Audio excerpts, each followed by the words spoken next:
በጣም የማልወደው ነገር ሰው ላይ ሊሰለጥን የሚሞክር ሰውን ወደታች ሊያደርግ የሚሞክር ሰው ላይ ይሄ እንዴት ነው ሰውን የሚያንኳስስ አይነት ሰው በቃ የማልወደው አይነት ሰው ነው። ኢጎ እንደዛ ያደርጋል፣ ኦቨር ኮንፊደንስ ተው እንደዛ ያደርጋል፣ ኢንሴኩሪቲ እንደዛ ያደርጋል።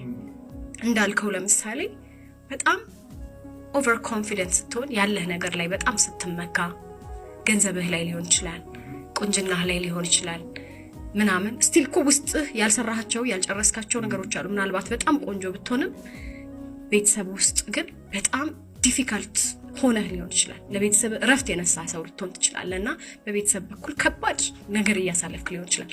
እዚህ ጋር ገንዘብ ቢኖርህም ውስጥህ ግን ባዶ ሆኖ ያሉ ሪሌሽንሺፖች ሪል ላይሆኑ ይችላሉ፣ የውሸት ሊሆኑ ይችላሉ ሪሌሽንሺፖች።